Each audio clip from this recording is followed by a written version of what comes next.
For decades, America feared famous names like Ted Bundy and John Wayne Gacy. But the deadliest serial killer in U.S. history wasn't famous at all. His name was Samuel Little. He confessed to 93 murders across the United States. Authorities confirmed more than 60, making him the most prolific serial killer in American history. His crimes spanned from the 1970s to the early 2000s, across dozens of states. Yet for years, no one noticed. Why? Because Samuel Little knew how to disappear, and how to make his victims invisible. Next, how his childhood shaped a predator. Samuel Little was born in 1940. His mother was often absent and worked as a sex worker. He grew up neglected, angry, and violent. As a teenager, Little showed early signs of brutality, assaults, arrests, and aggression toward women. By adulthood, violence became routine.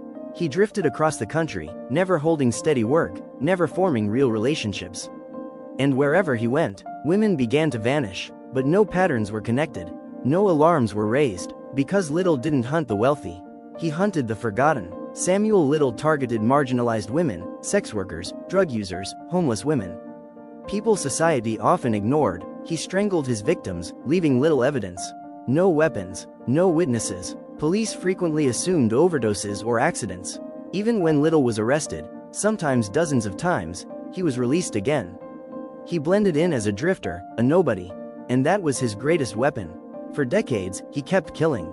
In 2012, Samuel Little was arrested in California, not for murder, but on unrelated charges.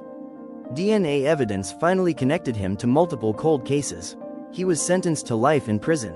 At first, he denied everything. Then something changed. Little began to talk, and what he revealed stunned investigators. Behind bars, Samuel Little confessed to 93 murders. He described locations, methods, and details only the killer could know. Most chilling of all, he drew portraits of his victims from memory. Investigators used these drawings to identify women missing for decades. Cold cases were reopened. Families finally got answers. There was no remorse in Little's voice. Only calm recollection. Samuel Little wasn't a criminal mastermind. He wasn't intelligent or charming. He succeeded because the system failed. Police departments didn't communicate across states. Victims' lives weren't prioritized. Patterns were missed. Little exploited those gaps. He became proof that the most dangerous killers aren't always the most visible. They're the ones no one is looking for. Samuel Little died in prison in 2020.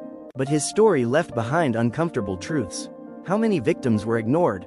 How many cases were dismissed? He wasn't terrifying because he was clever. He was terrifying because he was allowed to exist unnoticed. Samuel Little didn't just expose his own crimes. He exposed a system that failed the vulnerable, again and again. And that may be his darkest legacy.